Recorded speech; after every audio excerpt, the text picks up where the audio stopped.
Welcome back to another episode of Bought the Biz. Today, Christy and I are going to talk all about what our MBA programs prepared us for and maybe didn't prepare us for in search and operating our businesses.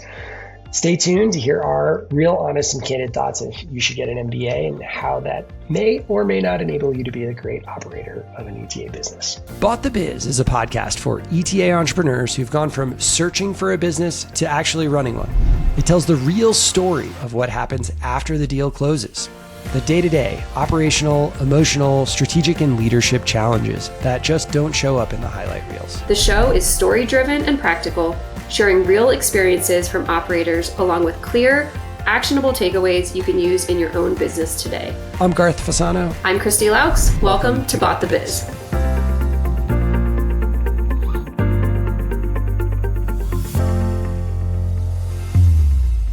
All right, welcome to today's Bought the Biz conversation. Garth and I are unpacking the great MBA debate. Did it actually prepare us to own and run a business, or did it just give us shiny framework and pretty spreadsheets for problems that we'd end up solving down the road? So spoiler, mixed reviews, mixed feelings. So Garth, I'm gonna just hand it off to you. Can you tell us a little bit about your education? Just get us started on your background, why you went to business school, maybe what goals you had there. Give us the context. Yeah, I did an evening MBA program here in Boulder at CU's program.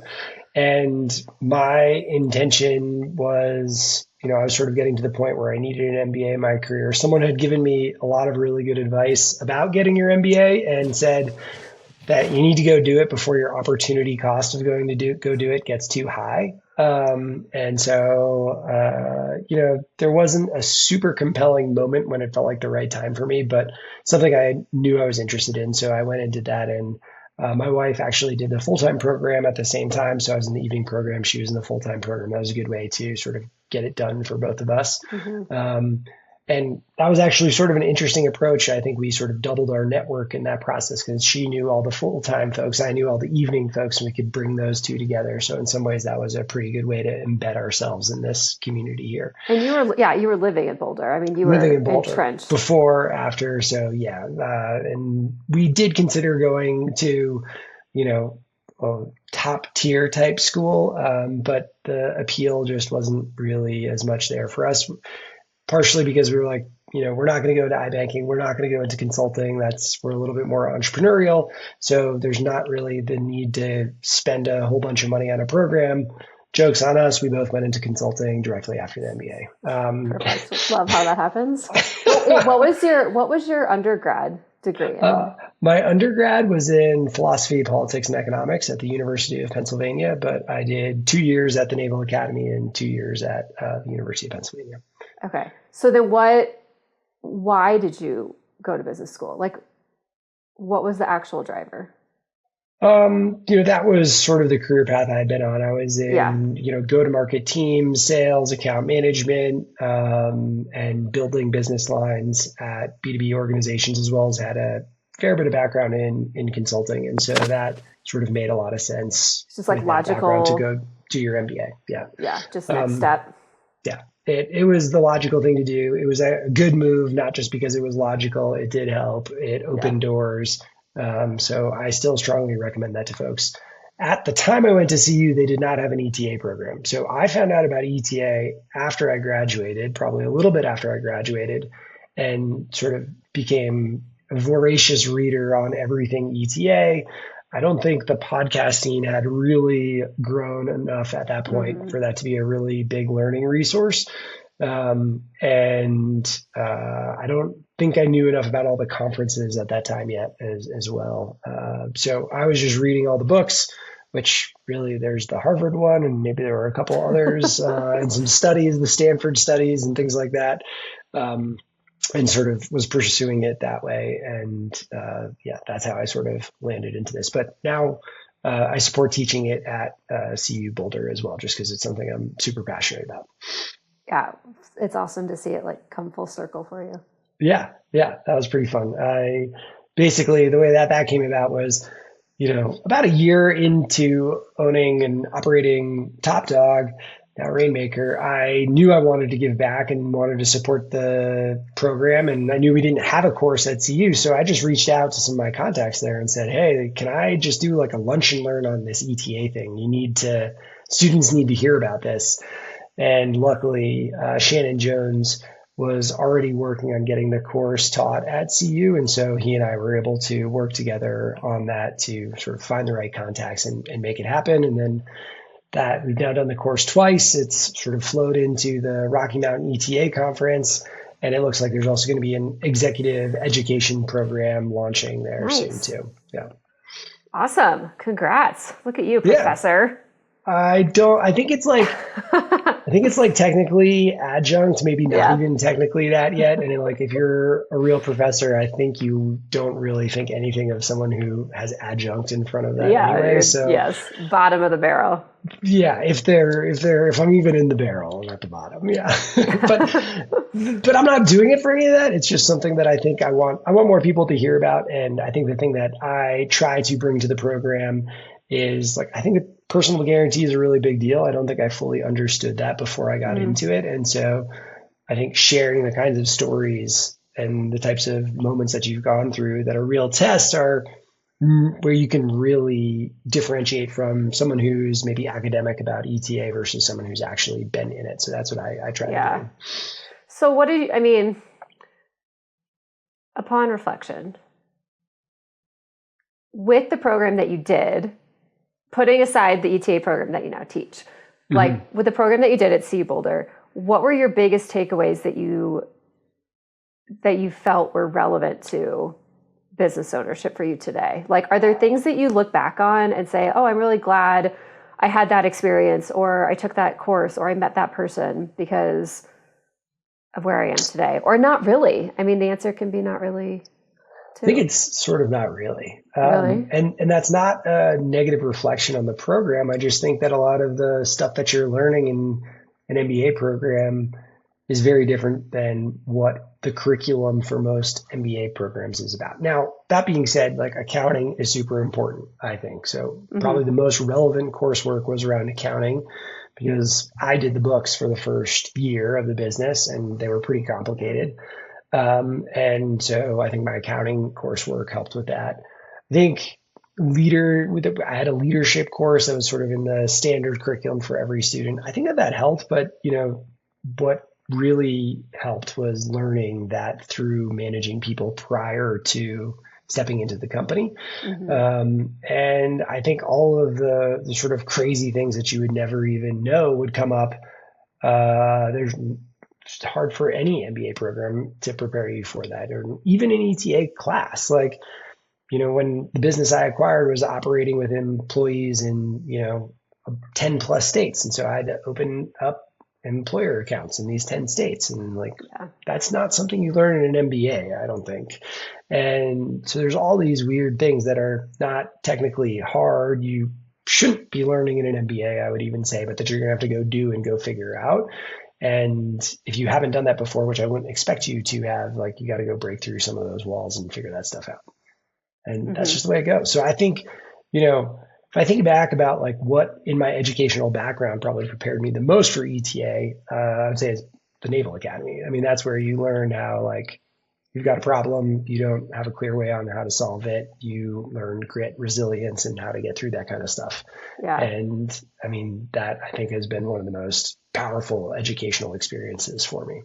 That's an interesting point because, with our work at DealBuff, where we're working with searchers and entrepreneurs who want to acquire, we actually have a lot of military clients.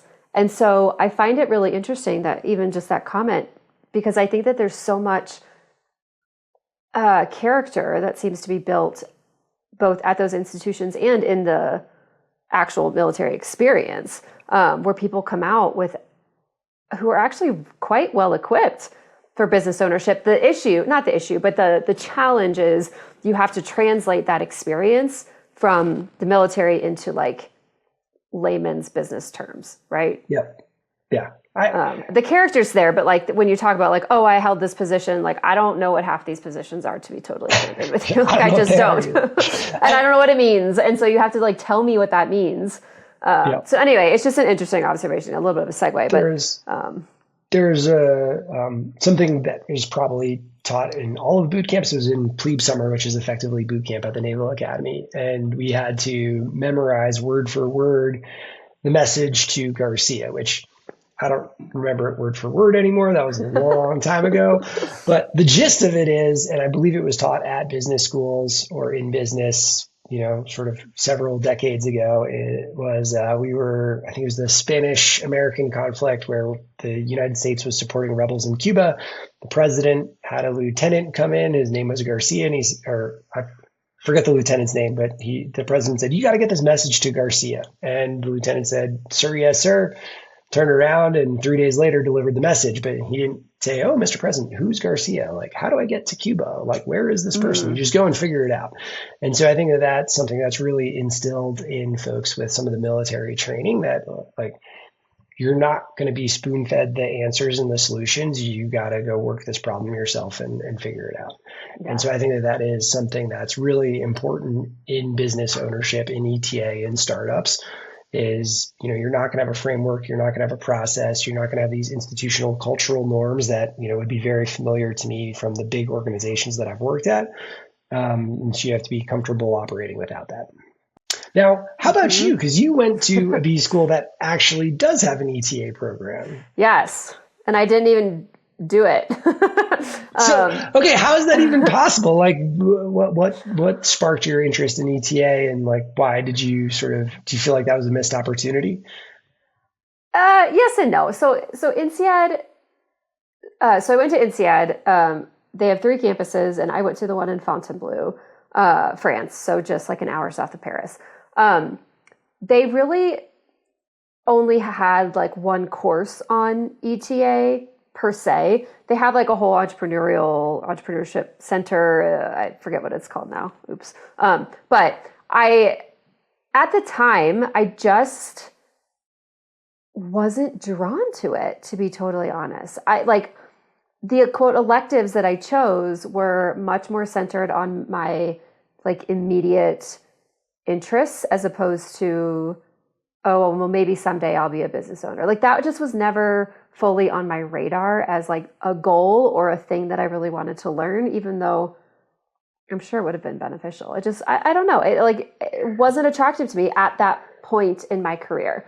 I think I went to business school. Sorry, I went to business school to try to further my like corporate career. Mm-hmm. So I was working in a sales leadership role at the time, thinking, oh, like I'll, get this really prestigious degree from a top tier business school and be able to work my way up faster, negotiate more pay, all that kind of stuff. So that was more where my head was when I went into B school, but obviously not there anymore. I think what's interesting and relevant about that is sort of through my career, I always thought and sort of knew that there would be a moment when it would be appropriate for me to step out of sort of the consulting world and into my area of expertise. And I never really knew what that off ramp was going to be. In consulting, it's many times you go work at a client organization. Yeah. And I never saw that click for me. And so I never knew what that off ramp was going to be until I found ETA. And so I think the reason I think this is relevant is because, if I in B school had doubled down on ETA because there was an ETA program, I think I would have missed some of that opportunity to continue to build my expertise in that core area that did enable me to do ETA in my focus area later on. And so I don't think that's necessarily a bad thing to stay focused on your corporate track, even if ETA is something that you think you might be interested in the future. Yeah, because I can tell you right now, I hate accounting. I took accounting. I've taken it multiple times throughout my life, actually. I started an accounting class in high school. I still hate accounting. I just don't like it. And it is something that nothing I learned from my business school course in accounting has stuck. Everything I now have to do related to it, I have to refigure it out with the actual experience, not Yep. the textbook. Yep. I mean, maybe that's just the way my brain works, but I just am like, don't remember that, but I have to solve this problem, so I'm going to figure out how to solve that. Yeah. So is there anything that you feel like you've taken from your MBA program that was specifically helpful for you on your ETA journey? Yeah. So I think a lot of what I carried forward, I think, was more about just my own confidence and character. And I do think that business school helped me develop that a bit more. I was one of the two youngest in our executive MBA program. So I was on the younger side of our class and my classmates going into this with far less experience. So I feel like I entered business school a little on edge, going oh my gosh, all these people are have such better jobs and they're doing all these interesting things. And I think over the course of time, which by the way was a long time because I started the program in October 2020. So October 2019. So then boom, 2020 hit. And I ended up taking 2.5 years to graduate a 14-month program because of COVID and delays. And it was nuts. So I actually, and I'm very grateful for it, but I had this very extended, drawn out MBA experience. And I think it was actually really good for me because over the course of that time frame, I did kind of find my place in the program with my classmates. I was one of the only sales experts in my class. So everybody started coming to me for sales opinions and wanted to know how to do this whole sales things because nobody talks about it in business school. And so I just sort of found my value throughout those 2 years. And I think that was a lot of what I carried forward into business ownership, was to say, oh, I actually do know this stuff pretty well. And I do have a good position and I can be confident in leading this organization, leading this team, so on and so forth, because I have a better understanding of that now.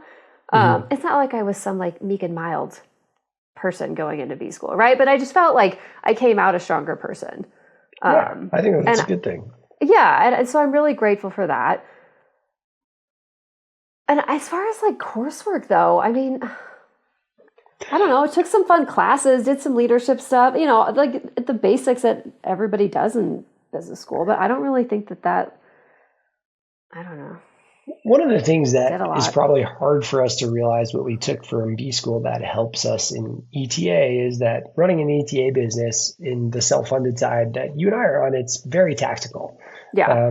And, I think everyone gets into these types of business and tries to work their way up to a strategic level. And while you're in the tactics, it probably doesn't feel like an MBA is that helpful. But I am sure that there are things that we're pulling on that we don't realize too.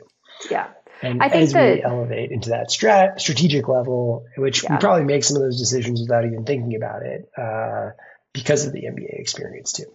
Well, I think to your point earlier about putting together frameworks and building from scratch in many areas of the business, I would say that going to business school helped with that because you learn. I mean, how many frameworks did we learn in business school? A gazillion, a ton. Porter's five forces and all these things that I have never really touched. But ultimately, what they did instill was you have to put guardrails, you have to put rules and discipline around what you're doing in order to make sense of it and scale a company in any fashion. So I think that that's helpful.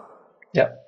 All right. So if we're advising folks thinking about ETA, thinking about an MBA, what would your hot take for them be? I don't know. I struggle with this question because I don't want to say don't go to business school. I think the answer is you should go to business school. And business ownership is entirely different. Yeah. I don't think you need to go to business school to be a business owner, clearly. But I do think that in many ways it's helpful. Yeah, I think from a character and just foundational level. It is not going to hurt you. That's for sure. No. Is it going to prepare you for the tactical moments and the day to day? I don't think so. But I No. think if you are able to successfully acquire a business and go through that process, you probably do have a lot of what it takes. Yeah. And so in some ways, it's sort of self-regulating in that way. Yeah. One thing I was going to say that is we haven't really talked about yet was the network component of business school. And I don't know, maybe this makes me a really shallow person, but you do meet a lot of people. And if you're going to if you need equity, if you need investors, there are good avenues to that through business school. It's not that you can't get them elsewhere, right? But two of my closest friends from my program are investors with me. And I mean, it's more of a friendship than it is like an investor relationship. But I am grateful that I met some of those people because now they're obviously financially invested, but they also they're cheering for me. They're rooting for me. They send me texts. They check in. And that's actually very cool. Yep. I think the network effect is not at all shallow. It's incredibly important. And I think that's a really powerful tool of these institutions. Yeah, not that you just want to go and be like, all right, where are the rich people with the money who can I'm buying a business that I need an equity check. Yeah. But I do think that you can forge some really strong relationships and friendships that, become really important over time. Yeah. But I also think that, there's a lot of talk out there right now that you don't need to go to business school. MBAs aren't worth the six figures, kind of trash talking the whole concept within the ETA space. I know some influencers are selling their do our quote MBA program for way less. Fraction of the price. And I don't know how I feel about that either. I mean, I sort of was self-taught in ETA. So despite teaching it, I think that is still a very real path for the right type of person. But, I do teach it because I want to help people who are interested learn more about it and learn from my mistakes. But I think it's something that you can absolutely pursue on your own with some of these lower cost courses or without them too. Just buy the book. So what is in your ETA course? It covers the types of searches that one might do, like self-funded, traditional.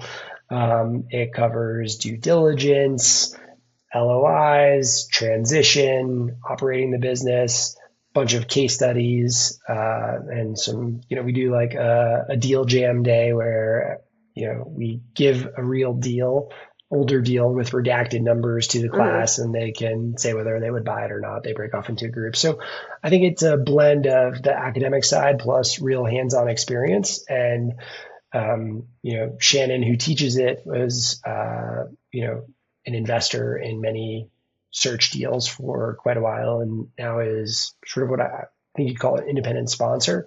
And then Adam Markley, who's also there, he and I feel give a lot of real world examples of being more in the operator seat to the students. And so I think it's a really fun blend where they both get the academic side as well as what it's really like running a business or being in that. And so it gets reviewed really, really well by the students because of those sort of real world stories.